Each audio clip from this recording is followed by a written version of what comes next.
بسم الله الرحمن الرحيم. الحمد لله رب العالمين، والصلاة والسلام على سيدنا محمد وعلى آله وأصحابه أجمعين ومن تبعهم بإحسان إلى يوم الدين أما بعد. So inshallah, today we are continuing with our Friday series, Qasas al-Anbiya, the stories of the prophets. Today actually I chose that we go over the story of Prophet Lut alayhi salam, because we finished Ibrahim. We took a bit of intermission, did Yunus alayhi salam, because I had one day I didn't want to continue, but I figured I'd do Lut alayhi salam because Lut was one of those prophets who were with Ibrahim alayhi salam, who had accepted the da'wah of Ibrahim alayhi salam, and in fact traveled with Ibrahim alayhi salam when he left his people and he traveled and migrated to Hashem, right? And we mentioned that Ibrahim alayhi salam, where did he settle? Where did Ibrahim alayhi salam settle? Palestine, that's correct. Now, Lut alayhi salam, he settled close by, right? He actually settled what is considered modern day Jordan, right? This is where he had settled.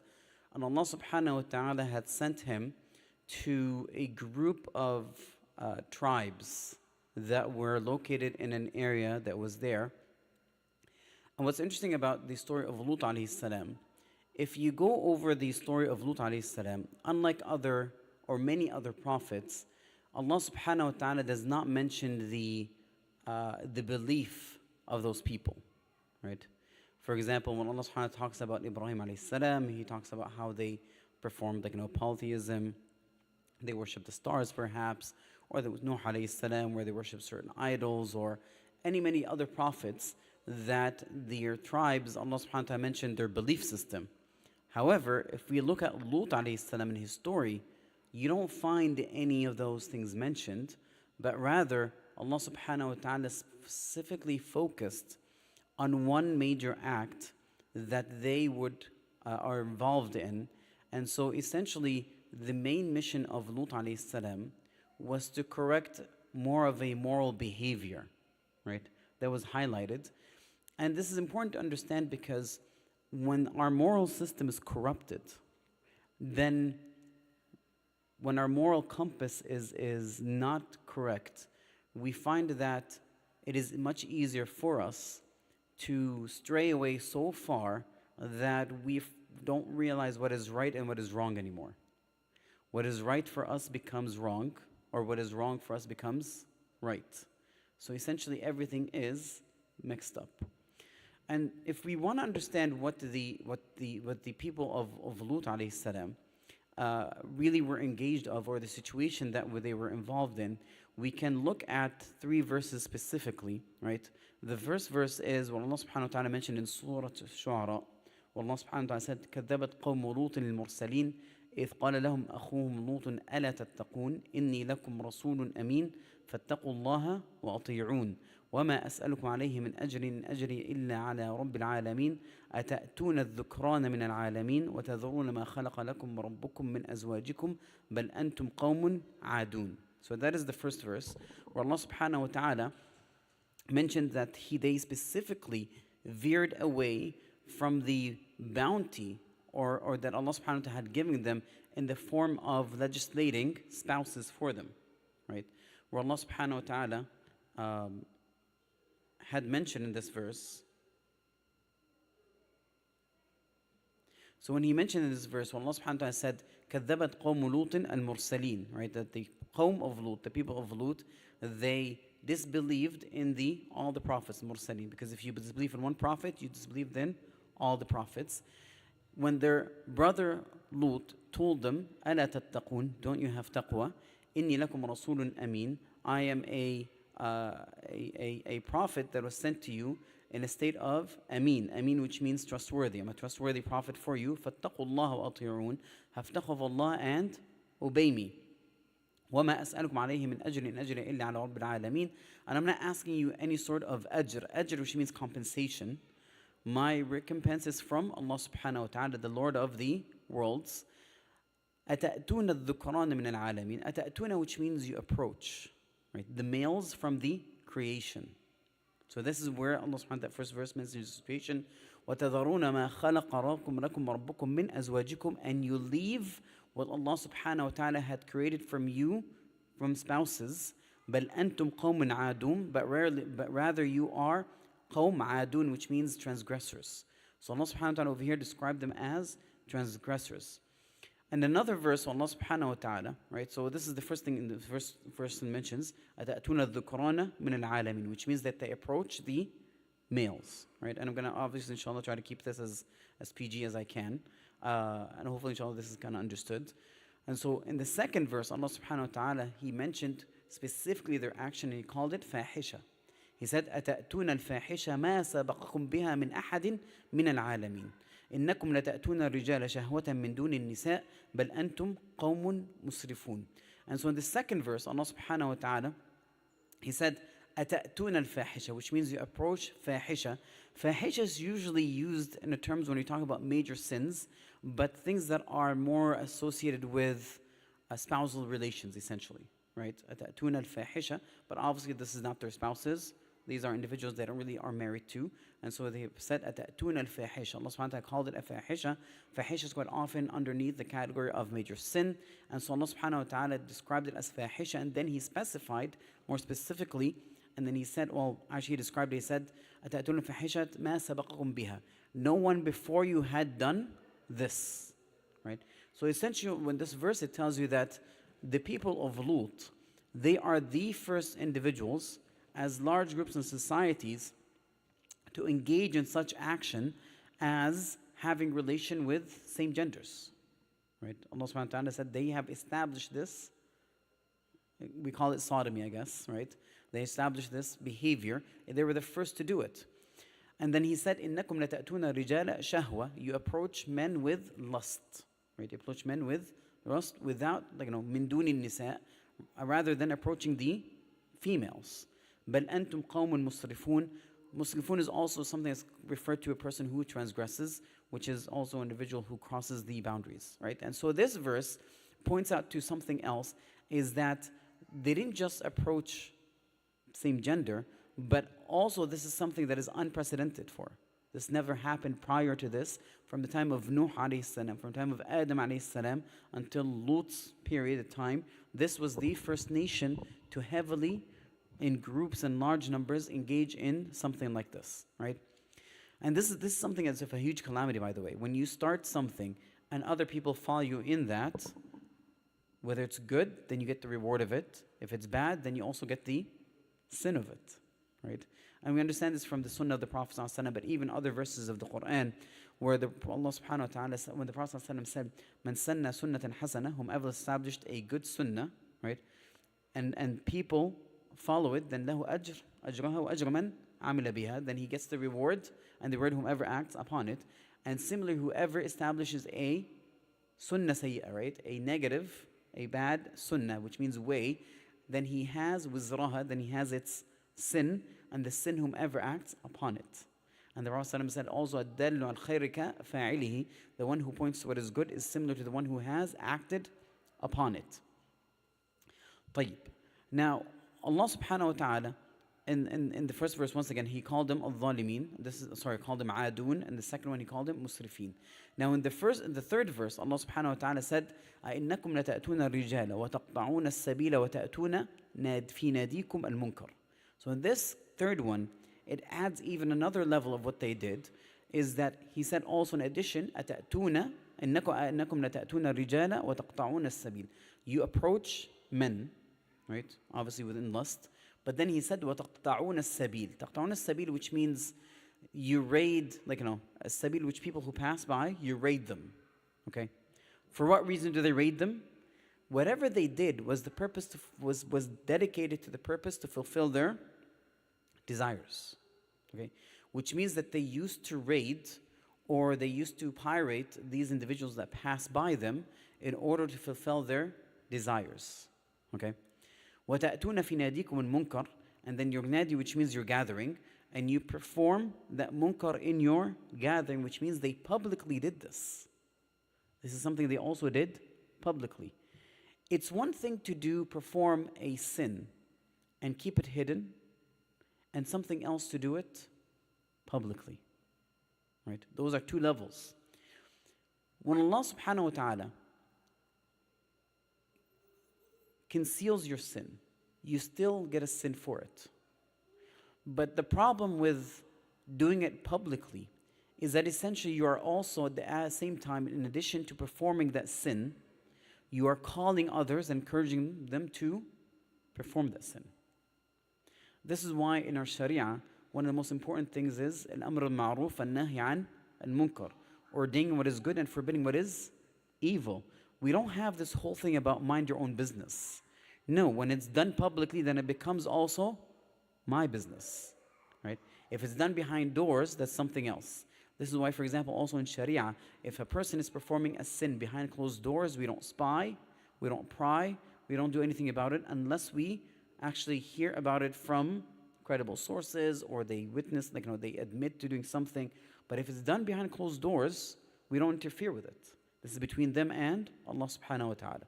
But once it moves out from the confinement of their household, between the four walls that they live in, into the outskirts of society, then it becomes everybody's business, right? And once again, this is completely different than what people think, right? And how people behave. Unfortunately, as Muslims, we also have been affected by this way of thinking. Quite often, when we see something that is haram, right, we're always held back by other people to say it's none of your business. They have a parent or they have a brother or they have whatever the case is to tell them that this is wrong. Well, what if their parents don't say this is wrong or whatever they engaged in? Then this is how falsehood and sin spreads within a community like cancer. Essentially, so it is. Forbidding what is evil is the cure to prevent that cancer from spreading. And this is how it works. This is why whenever we don't say anything about negative things or things that are haram that are spreading to the community, we don't say anything about it, then it becomes normalized. Once it becomes normalized, once you start talking about it, then you become the odd individual, right? You become more of the fringe of the society. Like, what are you talking about? Are you old-fashioned? Like, this is normal, right? And we see this more specifically, subhanAllah, among youth or individuals that grew up in an environment like this, right? When they grow up in that environment, they becomes very habitual. They become normalized with it. They become so accustomed to it that they no longer realize what is, that this just does not become something that is they notice as haram anymore. They get used to it. And so they also don't speak against it. And whenever you speak against it, they kind of find it strange. Why are you saying this? What's going on? What's happening? It's all around us. This is very normal. You're the one that's different, right? Not realize that now, because of we have not been saying anything about it, all the scales have been reversed, right? So Allah subhanahu wa ta'ala mentioned those, those four things that they used to, that they would approach same gender, they would pirate, right, the thing, and they would publicly do it in their environment, and they are the first individuals to commit this act in history. So those are four things that Allah subhanahu wa ta'ala had mentioned this in the Quran regarding this this aspect. Now, when we look at these things, right, when you look at these individuals, these three verses, it gives you a complete picture of the people of Lut alayhi salam and what Lut alayhi salam had to do. Essentially, Allah subhanahu wa ta'ala had sent them to a group of individuals where haya was no longer there. Haya was no longer there. These things were done publicly. There is no shame anymore, right?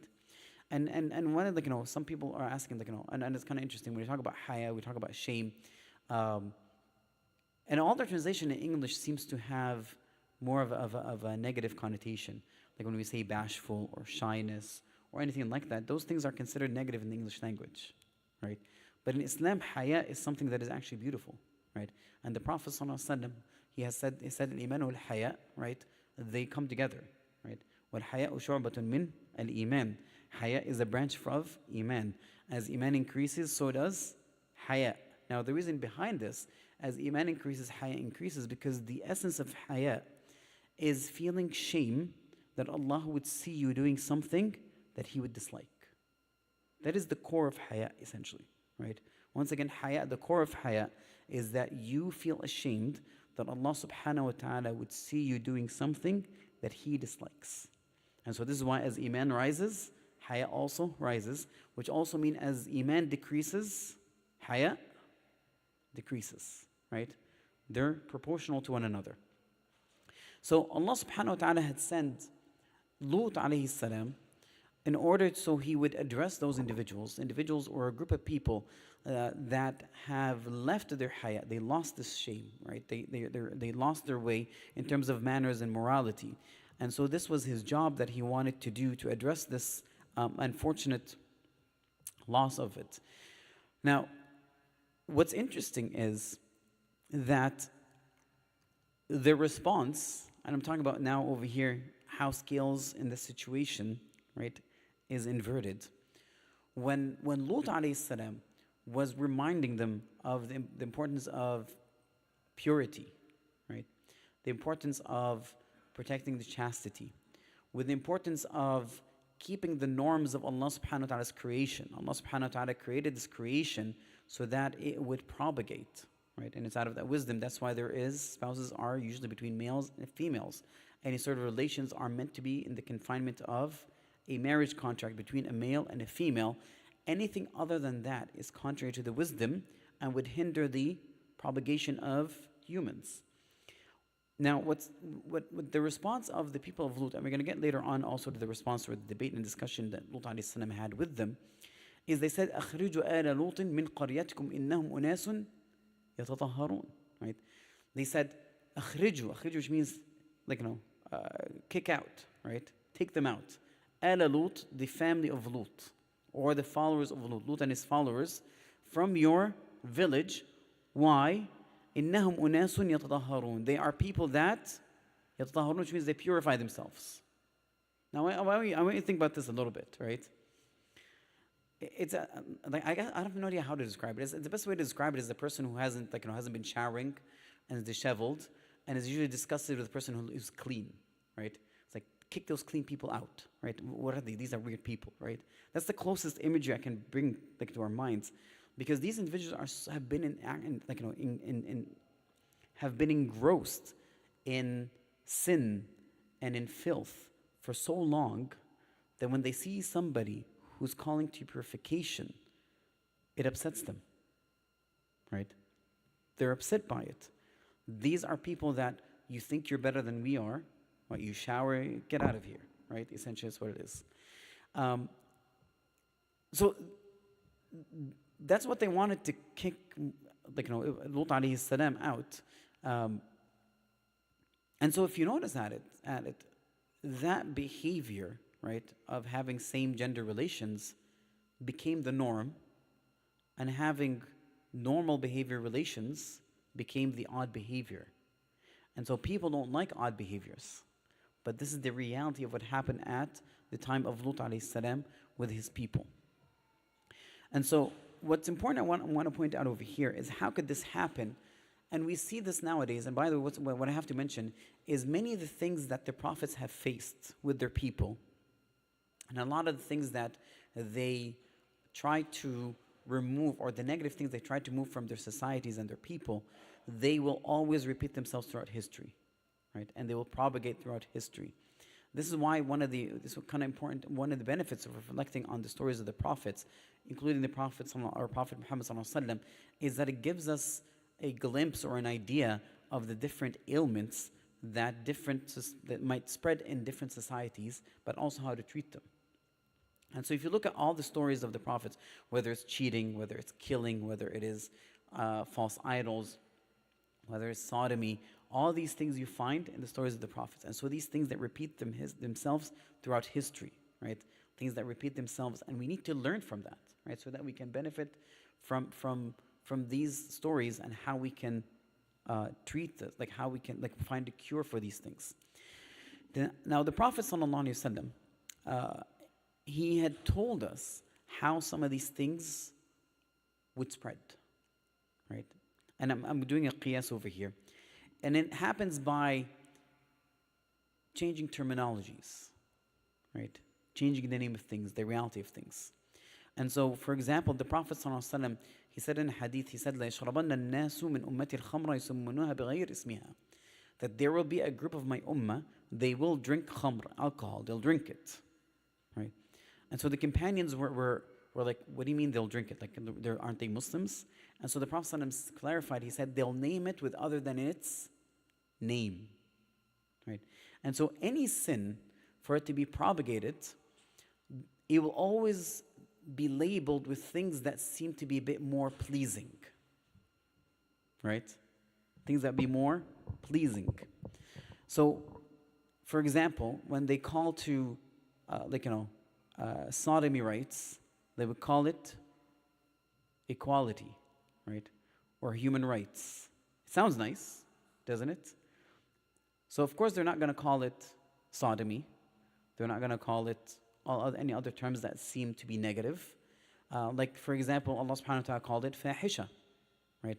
Allah subhanahu wa ta'ala called it other names that naturally would repel an individual from acting upon it or even wanting to be associated with it. But we change those names, right? And this is very prevalent also in the Arabic world.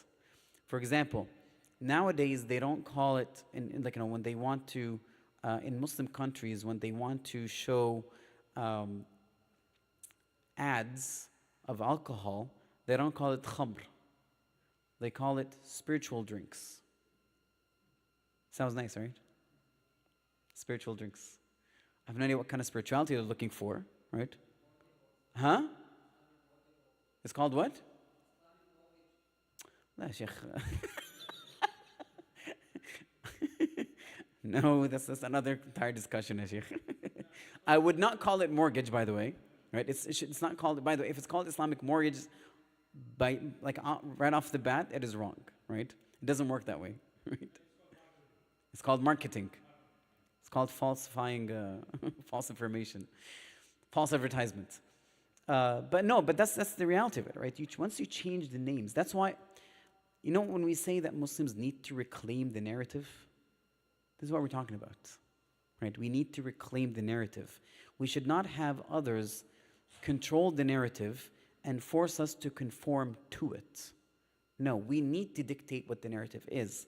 Now it's more of a battle of terminologies. They'll use certain terms and want other things with it, right?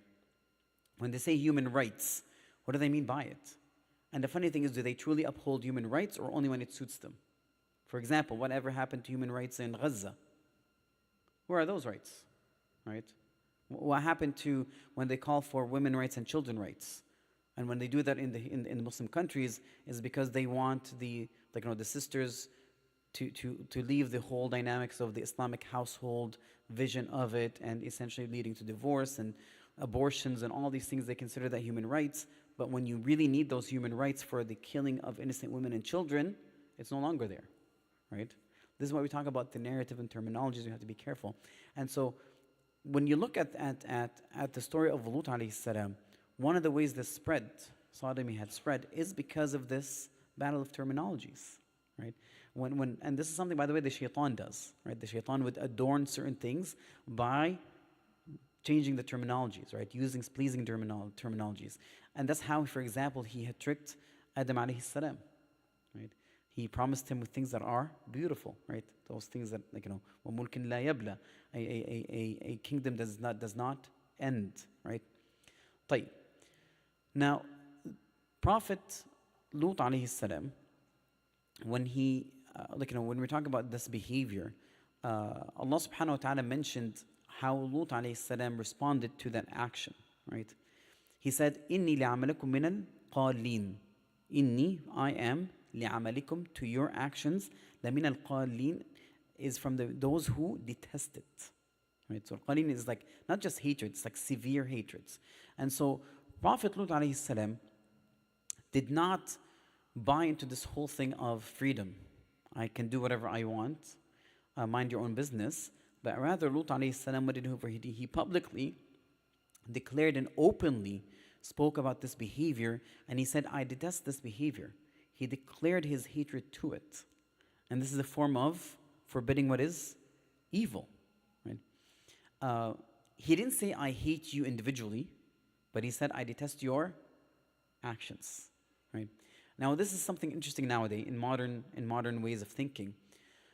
This whole thing about hate the sin, not the sinner, is a very tricky, because we live in a time where people identify themselves through their actions and behavior. And so when you say, I detest an action, in their mind it translates as you detest me, right? Because what they did was, you have to understand, an individual and an action are two things that are separate. But in modern mind, what they did was they combined things that should not be combined, right? They place a person's identity based on their actions, where in reality, identity is not your actions, right? Identity and actions are separate things. Does that make sense? طيب. So, Lut alayhi salam, when he mentioned this, right, when he said he detested their action, he is openly telling them what they're doing is something that is wrong. And this is perhaps when they responded that, they said, kick Lut from here. These are people that purify themselves. Now, as this was happening, and Lut alayhi salam was trying to give da'wah to his people, and doing his best to move them away from that negative behavior and calling them to the moral, righteous code that Allah subhanahu wa ta'ala has established throughout history. And if you notice, every religion, right, that has remained, for what's considered from the revelations or that have books, whether it is Judaism or Christianity or Islam, they specifically talk about this behavior as something that is negative, right? And yes, even though there is attempts to reinterpret those stories in funny ways or interesting ways, including how they're interpreted in the Quran, claiming that the punishment of people of Lut was not that they were practicing sodomy, but it's because they were practicing rape, essentially. Which means that if they had consented to it, it would have been okay, right? But that's not the reality of it. We'll come to that, inshallah. Now, what happened next was, we know we're going to switch to Ibrahim alayhi salam a little bit, because Ibrahim alayhi salam received the first news of what's going to happen to the people of Lut. When the angels came to visit Ibrahim alayhi salam and gave him the glad tidings that he's going to have a child, right? Ishaq, and followed by Ishaq, Yaqub. Once he received that news, they informed him also that they are headed towards Lut alayhi salam. And this was captured when Allah subhanahu wa ta'ala said that Ibrahim alayhi salam said, فَمَا قَالَ فَمَا خَطْبُكُمْ أَيُّهَا الْمُرْسَلُونَ, right? What is your news, O messengers? Because he understood that they are messengers of Allah subhanahu wa ta'ala. And al-khatb over here is a specific word in Arabic. Ma khatbukum. Al-khatb over here is referring to something that is of importance. Because it's understood that Allah subhanahu wa ta'ala does not send angels to do a specific thing unless it is something that is important. And so he said to them, وَمَا خَطْبُكُمْ أَيُّهَا الْمُرْسَلُونَ. What is your objective? Why are you here? What is so important? Right? And so they informed them, they said, قَالُوا إِنَّا أُرْسِلْنَا إِلَىٰ قَوْمٍ مُجْرِمِينَ لِنُرْسِلَ عَلَيْهِمْ حِجَارَةً مِنْ طِينٍ مُسَوَّمَةً عِنْدَ رَبِّكَ لِلْمُجْرِمِينَ قَالُوا إِنَّا أُرْسِلْنَا إِلَىٰ قَوْمٍ مُجْرِمِينَ قَالُوا إِنَّا أُرْسِلْنَا إِلَىٰ قَوْمٍ مُجْرِمِينَ لنرسل عليهم حجارة من طين مسومة عند ربك للمسرفين فأخرج من كان فيها من المؤمنين فما وجدنا غير بيت من المؤمنين مسلمين. طيب, this is in for what surah? سورة إيش يا شيخ هذه؟ ها؟ الذاريات. Yes, that's true. طيب, yeah, it's true, الذاريات. طيب, so Allah subhanahu wa ta'ala, if you look at this, right, how Allah subhanahu wa ta'ala described what they said, right? They said, Inna ursilna ila qawmin mujrimin. We are sent to a group of people who are mujrim. Ijram over here is the people who enact or act upon something that is very wrong, right? These are people who are criminals, right? They have transgressed the boundaries of Allah subhanahu wa ta'ala. And so Allah subhanahu wa ta'ala described their behavior as ijram, right? Something that is a form of a crime, right? And so Allah subhanahu wa ta'ala, when he said this, he said, the angel said, لِنُرْسِلَ عَلَيْهِمْ حِجَارَةً مِنْ طِينٍ. We are going to send upon them hijara, which means pebbles, from clay, مُسَوَّمَةً عِنْدَ رَبِّكَ لِلْمُسْرِفِينَ. Musawwama, which means it has been kind of like, labeled almost, right? And so, or like, it has been targeted. So which means essentially that these rocks that have been sent, or pebbles, that have been sent specifically for those individuals, and specifically for each rock has been assigned to a specific individual from that qawm that was never going to miss them. And that punishment was going to be confined to those people, would not go beyond those individuals.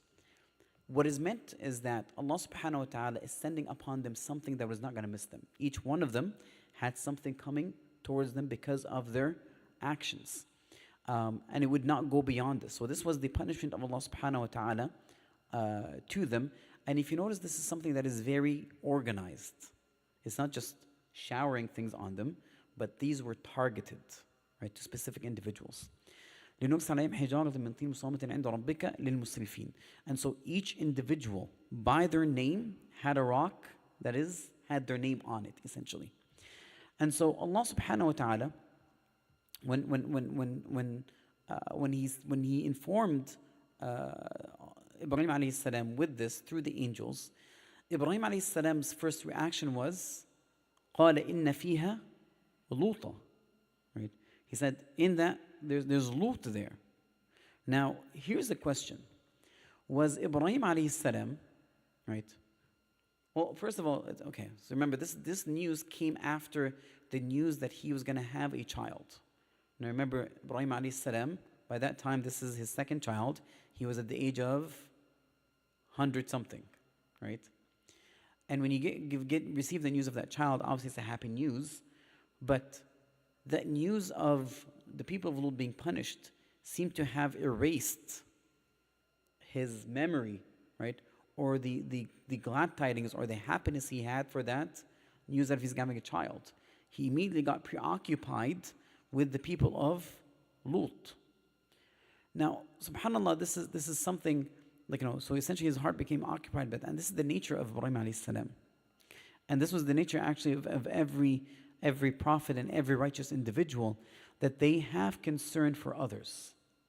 They're not just concerned about themselves or their people, but they're concerned for humanity itself.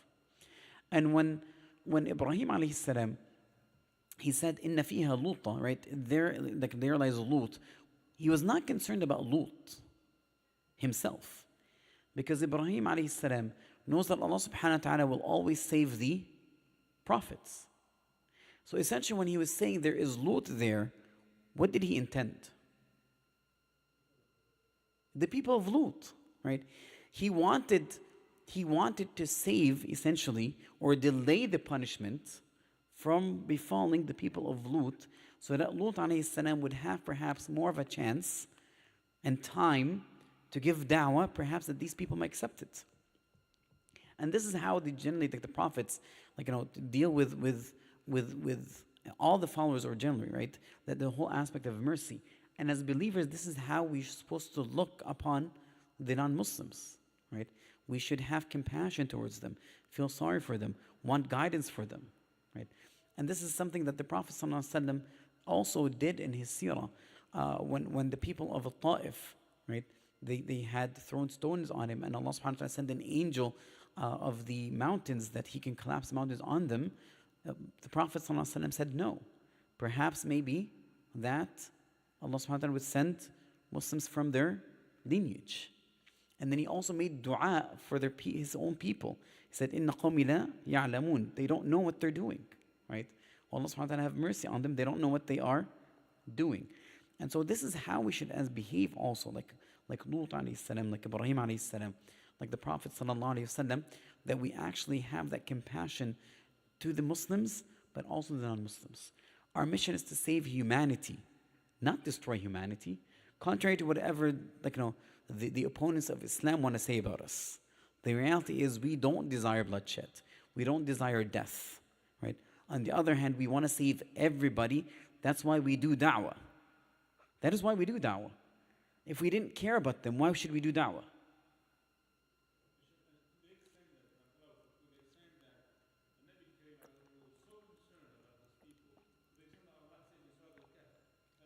Right? And so that's true. Allah subhanahu wa ta'ala, Allah subhanahu wa ta'ala was addressing the Prophet ﷺ. He said, "You're killing yourself for them," essentially. But so Allah subhanahu wa ta'ala had mentioned this regarding Ibrahim alayhi salam, his statement, right? Inna fiha Lut. And so essentially he wanted, he wanted the punishment not to befall them, right? And so this is one of the things, beautiful message we can take this, that Ibrahim alayhi salam did not feel that he is complete or that he is in blessing until other people are also in a state of blessing. But also the second message is that the believer should also have a mercy in his heart towards the disobedient and have compassion towards them. Now, does that mean we agree with that sin? No, completely different things, right? We love for others what we love for ourselves. We want to enter Jannah, so we also want others to enter Jannah. We want ourselves to refrain from sins, so we also want others to refrain from sins. طيب. Now, this was the mercy of Ibrahim alayhi salam towards the people of Lut. However, the response came from Allah subhanahu wa ta'ala immediately, right? He said, Allah subhanahu wa ta'ala, he said, subhanAllah, I'm forgetting the verse. No, those are the angels that said that. يا إبراهيم أعرض عن هذا. يا إبراهيم أعرض عن هذا. Oh Ibrahim, أعرض, which means move away from this. Which means that that's it. It is done, right? There is no two ways about this. There is no room for anything. There is no argument about this. That punishment is going to befall them, and it is what they deserve from the merciful. Remember, Allah subhanahu wa ta'ala's attribute is the merciful. And so when a punishment befalls people, right, then it means that they had gone beyond, and then there's no hope in them getting to the straight path. And so Allah subhanahu wa ta'ala knows best. And so Allah subhanahu wa ta'ala will not accept anybody's intercession, even if it was Ibrahim alayhi salam's intercession at this point. And so it is done. عَذَابٌ غَيْرُ مَرْدُودٌ. Right? There is a punishment that is not going to be returned or deflected. And so this was the punishment that was going to befall them. Now, the people of... So the people that visited Ibrahim alayhi salam, the angels, then went to Lut alayhi salam. Now I want you to compare how Ibrahim alayhi salam received his guests compared to Lut alayhi salam, how he received his guests. The same angels. So Ibrahim, when he received the angels, what did he do? جاء بعجل حنيذ, right? He hosted them, right? He slaughtered for them an animal and he barbecued them. He's hosting them, right? He did whatever he had to do to make them feel welcomed. Now, when it came to Lut alayhi salam, when these angels visited Lut alayhi salam, obviously did not know that they were angels at that time. And so Allah subhanahu wa ta'ala said, وَلَمَّا جَاءَت رُسُلَنَا لُوطًا سِيءَ بِهِمْ وَضَاقَ بِهِ ذَرْعًا وَقَالَ هَذَا يَوْمٌ عَصِيبٌ.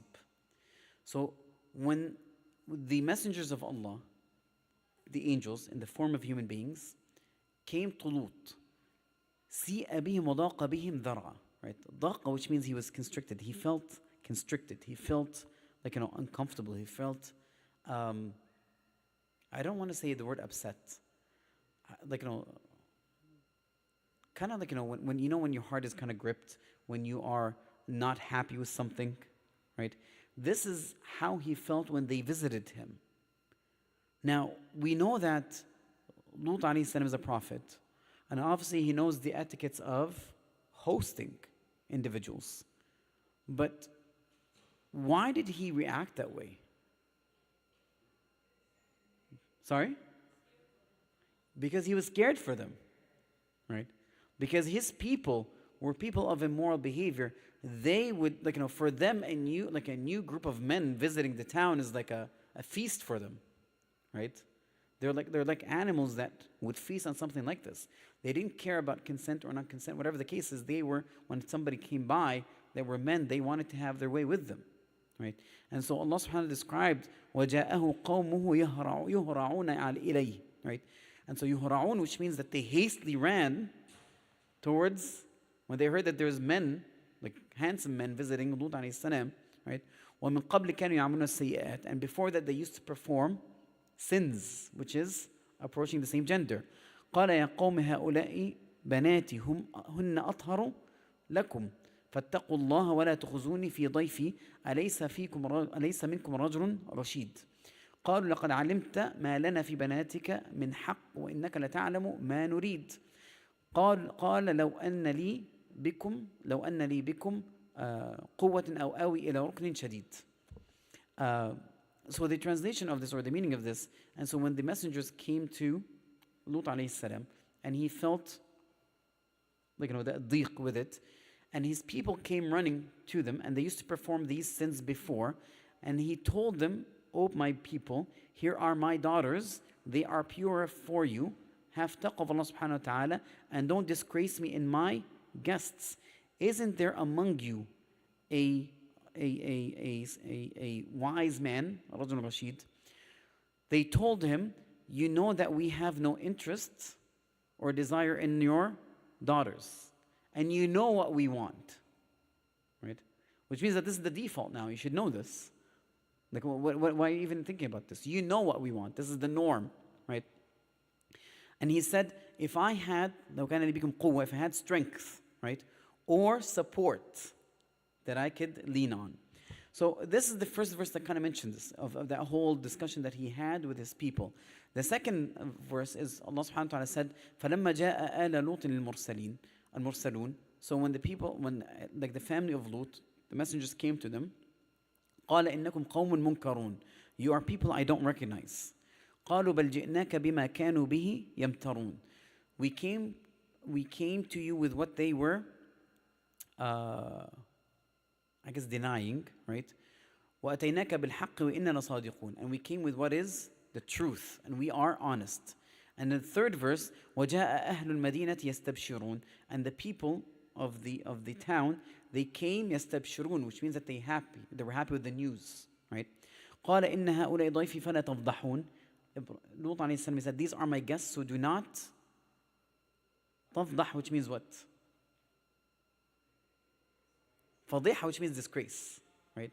Do not disgrace me. وَاتَّقُوا اللَّهَ وَلَا تُخْزُونَ. And have fear of Allah subhanahu wa ta'ala, and don't let me down. قالوا أولم ننهك عن العالمين. Did we not tell you not to do this? Do what? Host people. Why are you hosting people? We told you don't host people. Don't host men. You can host anybody else. Don't host men. Why are you hosting them? Right?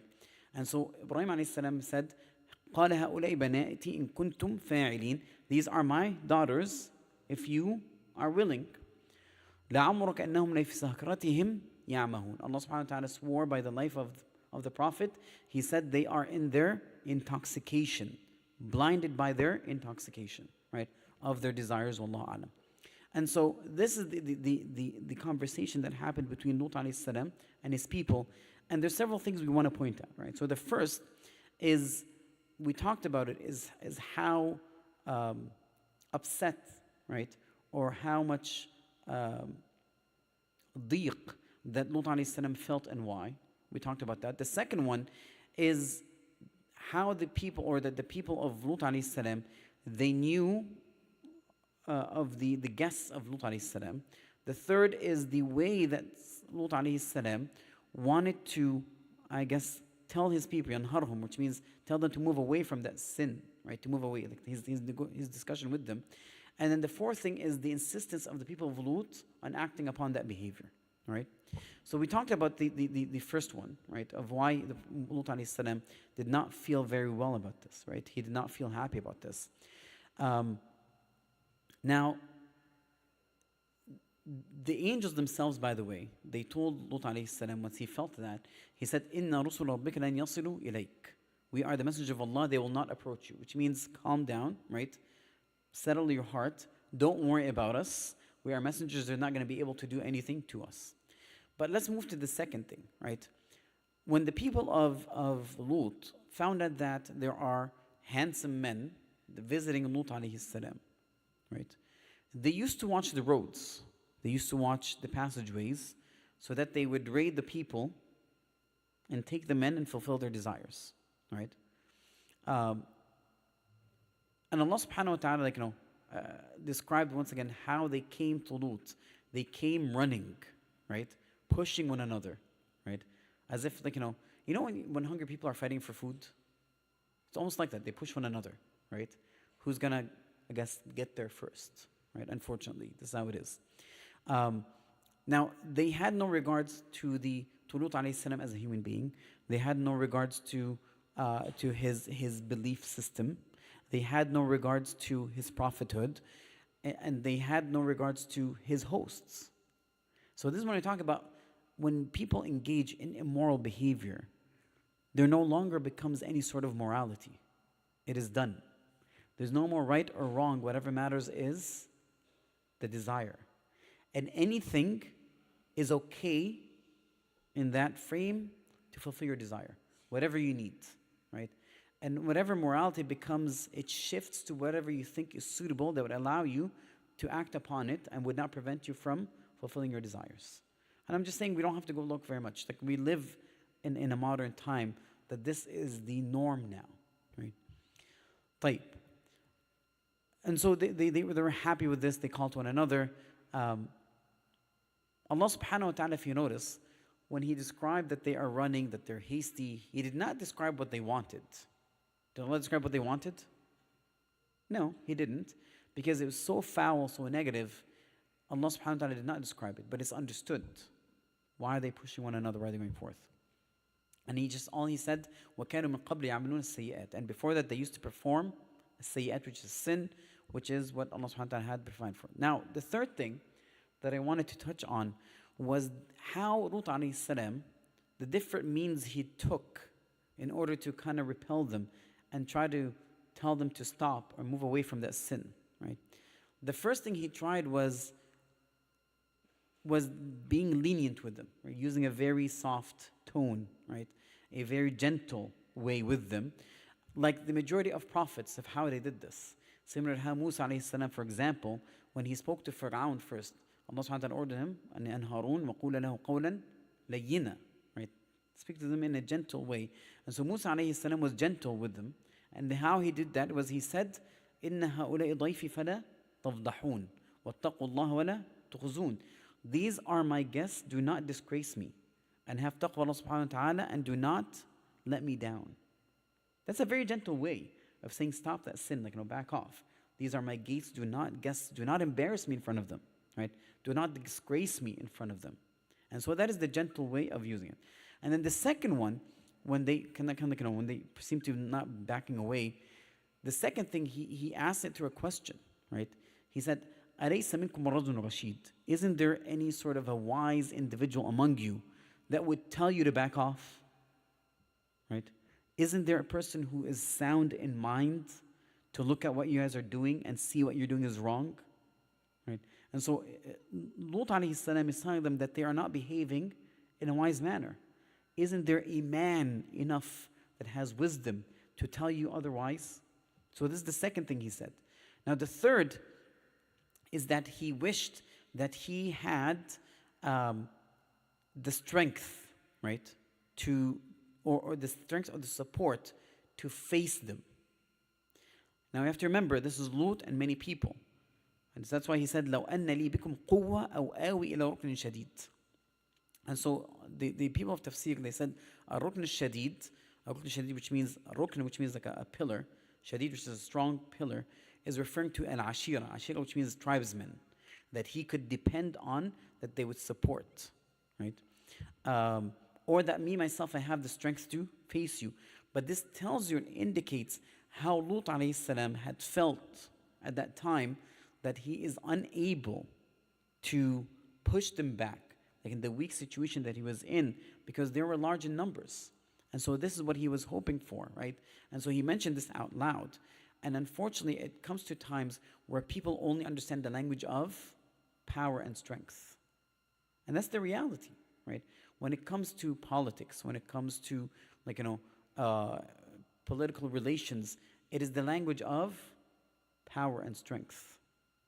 This is why the Arabian Peninsula, for example, at the time of the Prophet ﷺ, they only accepted Islam in large numbers after the conquest of Mecca, because this shows that the Muslims had strength and power, because Quraysh was a symbol of strength, right?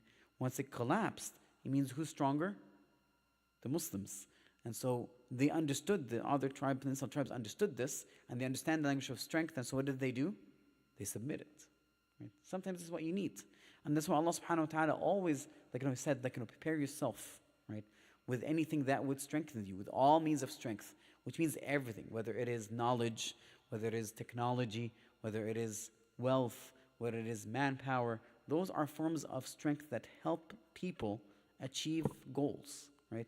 Yes, of course, there is discussion, whatever the case is, but sometimes that's not sufficient, right? The language of power is something that is important. So that is is that the third or fourth thing he said? I think it's the third, right? Is that right or wrong? Third. Fourth was he tried to remind them of their natural predisposition, not the fitrah that they were created in. And so when he said, هَؤُلَاءِ بَنَاتِي هُنَّ أَطْهَرُ لَكُمْ, these are my daughters, they are purer for you. Now here's the question. How many daughters did Lut alayhi salam have? 2 or 3? Okay. So was Lut alayhi salam offering his daughters so that a fahisha would be done with them? Obviously not, right? What's the point of it? Marriage, obviously. Now here's the other question. Are 2 or 3 daughters enough to get married to all these men? No. So what does this refer to then?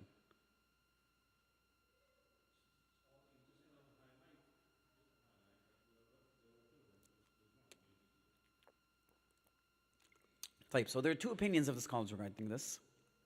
The first opinion is that when he said هَؤُلَاءِ بَنَاتِي, that Lut alayhi salam was referring to the women of the Ala Lut, which means the people of Lut, his town, the women of his town, because he's a prophet, right? And all these are his daughters from a spiritual perspective, right? You know when they say Ummahat al-Mu'mineen, the mothers of the believers. So essentially the Prophet ﷺ was the spiritual father of the people. And all these, the females are his daughters, essentially. They said this is what he was referring to. Right? This is the majority of the opinion of people of tafsir. The other interpretation is that he is pointing to his daughters as more of perhaps a symbolic thing. But the fact that there were only 2 and 3, that's why they said it's symbolic and refers to just generally marrying women.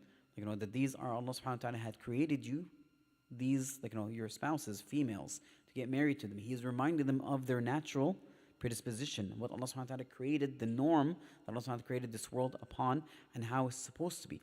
And so the fourth thing he tried to do is to try to return them to their natural instinct and behavior, right? Wallahu alam.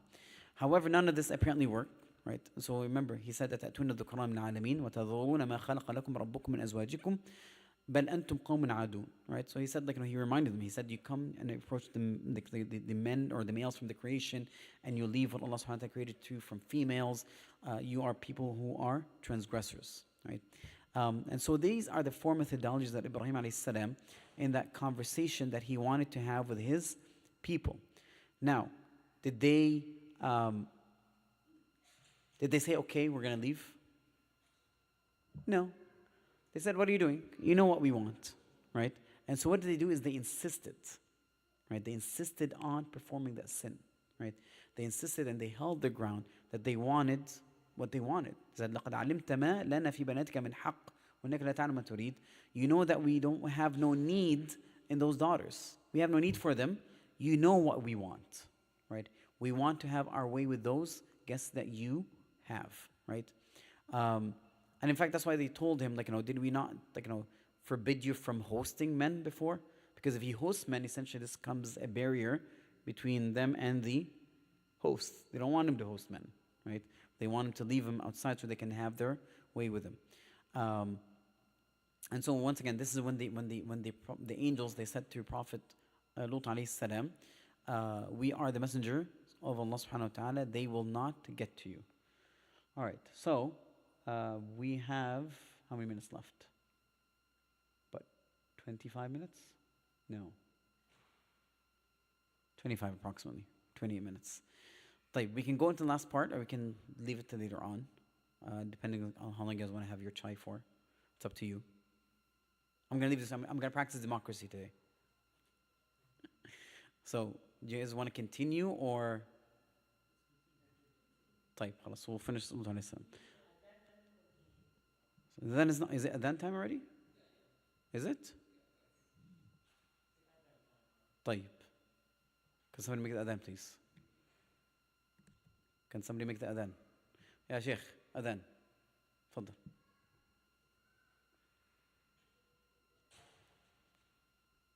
So last part we're going to talk about the punishment that befell them. Right.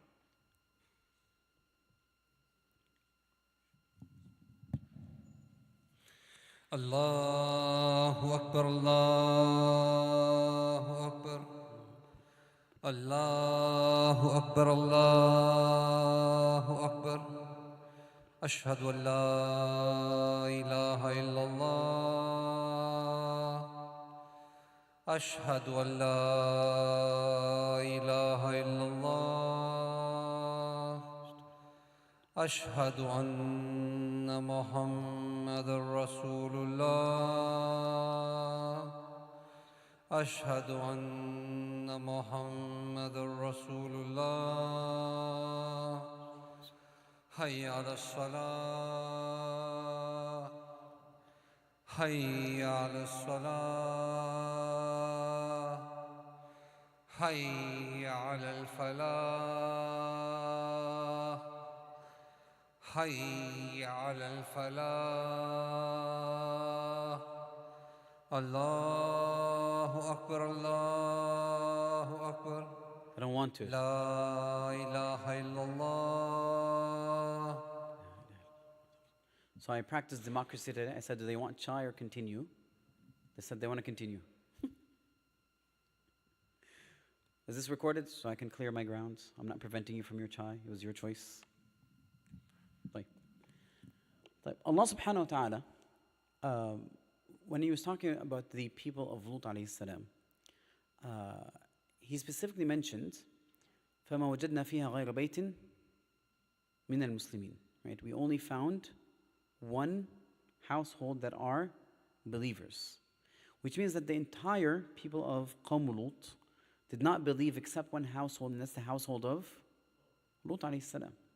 And in fact, that entire household was not also believers. There was an exception, which was the wife of Lut alayhi salam. Now the angels, when they told Lut alayhi salam about what's going to happen, they gave him several advices. They say, actually, I wouldn't say advices. They informed him of several things that he has to do. Right? And so the first one is said, فَأَسْرِ بِأَهْلِكَ بِقِطْعٍ مِّنَ اللَّيْلِ. Right? فَأَسْرِ بِأَهْلِكَ بِقِطْعٍ مِّنَ اللَّيْلِ. And so the angels ordered Lut alayhi salam to leave with his 2 daughters. Right? And they ordered him when to leave. Right? And so they ordered him when the majority of the night is gone. Right? And so he would leave at the last part of the night. إِلَّا قِطْعَ وَاحِدَةً, which means one part. So if we're going to divide it to 3 parts, he's leaving in the last part of the night. And so, why? Because once the morning comes, this is when the punishment is going to happen. Right? And so he was ordered to leave at night. Now the other order was وَاتَّبِعْ أَدْبَارَهُمْ, which means that they ordered Prophet Lut alayhi salam to have his family move forward and he follows from behind, which means the end. And so he would be at the end to be watchful that none of them would fall behind, essentially. So he's leading them from behind, he's telling them to move forward, and he's watchful from behind that nothing would happen to them, nobody would move away, whatever the case is. So this was the second order that they gave. The third, they said, وَلَا يَلْتَفِتْ مِنْكُمْ أَحَدًا. None of you should turn, يَلْتَفِت, which means turn back. Now this has 2 meanings, and they're both correct. The first one is, it's an indication or a symbolic terminology or something, or an expression to indicate that they should move hastily and quickly, right? They said just move, don't even look back, right? Just move, right? That is one meaning, and it is true. The other one is not to look behind at the things that you're going to leave behind, Because remember, this is their home, their land, right? So essentially, it means don't look behind, don't worry about what you're leaving behind. Allah subhanahu wa ta'ala that provided you this will provide you also later on. And so both meanings are correct, wallahu alam. Now, the fourth thing, Allah subhanahu wa ta'ala said, وَامْضُ حَيْثُ تُؤْمَرُونَ, right? وَامْضُ حَيْثُ تُؤْمَرُونَ. Wamdu, which means go, wamdu, which means continue going till where you have been ordered. Which means that Allah subhanahu wa ta'ala has specified that they would walk until a specific area. This is what they're going to move to, right? And so this is an area where Lut alayhi salam and his daughter were ordered to go out to and stay there, right? Now the last thing was that Allah subhanahu wa ta'ala said, وَأَوْحَيْنَا إِلَيْهِ أَنَّ دَابِرَ هَؤُلَاءِ مَقْطُوعًا مُصْبِحِينَ. That these people, right, his tribe, by the morning, they are going to be eliminated, right, completely eliminated. Now, the punishment that befell the people of Lut alayhi salam was very unique, right? It wasn't one punishment or two, it was three punishments that befell them. And the way it seemed to was that there was an order to it, right? The first one, right, I should talk about the wife of Lut alayhi salam first, right? So it is important to kind of mention the wife of Lut alayhi salam because this is kind of unique. And it's not just unique to Lut alayhi salam, but I'm talking about unique, usually speaking, when there's a household of believers or a prophet, usually the entire family believe, but there's always exceptions, right?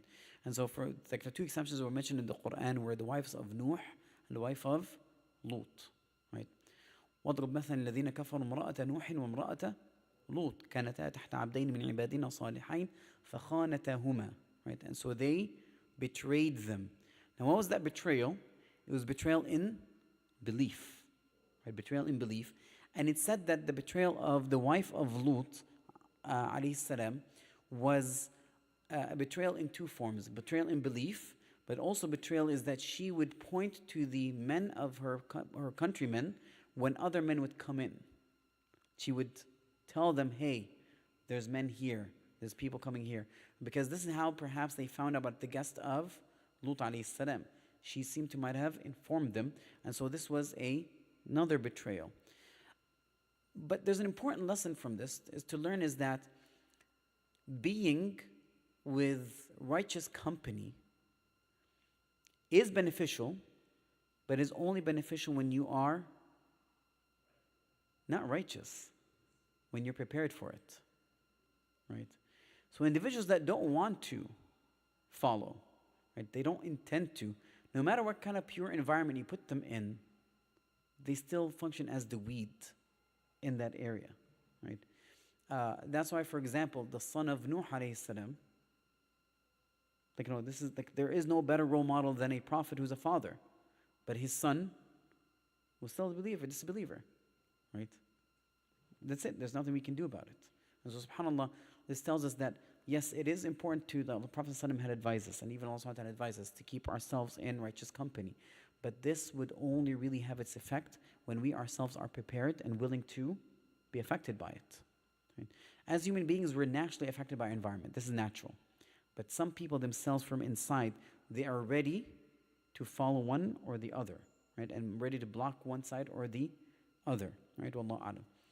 But this was the punishment of the wife of Lut alayhi salam. Now, the punishment that befell them was the punishment that seemed to have an order to it. So there was the sayha, right? This happened in the morning. And a sayha is referring to a very loud sound, like explosions, for example. Okay.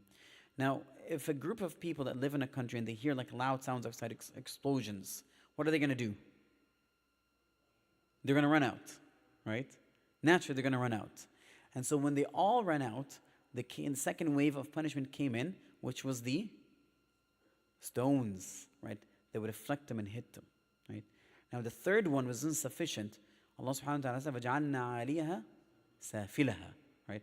Allah subhanahu wa ta'ala sent Jibreel alayhi salam, and Jibreel alayhi salam picked up that entire village, whatever how many tribes they're in, raised it up to the heavens so high that the people of the inhabitants of the heaven, they heard those people, their cryings, whatever the case is, and he flipped it over and placed it down, right, and crushed it. Now, this punishment is not unique only for the people of Lut, but also for other people similar to that, transgress and act like them. Right? So this punishment is still can happen to other people. Now, why is it that they were reversed? Some of the scholars mentioned this, is because when these individuals, when the people of Lut alayhi salam, right, flipped things, the natural norms, they flipped it over, this was an equal punishment to that. Allah subhanahu wa ta'ala flipped their entire village upside down, right? And those were the three punishments that befell the people of Lut alayhi salam. And it seems that this is the only time in the Quran mentioned that individuals got punishment by three consecutive punishment that came in a row. As-sayha, right? And then hijara, being thrown with rocks, and then also the uplifting of the village until it was flipped over. Alhamdulillah. I think we're going to stop here, inshallah. And now one thing I'm going to mention, it said, وَمَا هِيَ مِنَ الظَّالِمِينَ بِبَعِيدٍ, that this kind of punishment is not far away from the transgressors, which means every town or every group of people, they are under a state of threat to be punished by Allah subhanahu wa ta'ala if they continue and insist on certain types of deviant behavior. Wallahu a'lam. We ask Allah subhanahu wa ta'ala to return us to the straight path. We ask Allah subhanahu wa ta'ala to allow us to hold on to our faith and our religion and practice it. We ask Allah subhanahu wa ta'ala to give us the best of endings. We ask Allah subhanahu wa ta'ala to make us the best Muslims that we can and to elevate us in rank and to resurrect us with the righteous and the prophets. وآخر دعوانا الحمد لله رب العالمين وصلى الله وسلم على سيدنا محمد وعلى آله وأصحابه أجمعين سبحانك اللهم وبحمدك أشهد أن لا إله إلا أنت أستغفرك وأتوب إليك جزاكم الله خير. So we have about 10 minutes. You can have your chai if you want to have it, or you can wait afterwards. جزاكم الله خير.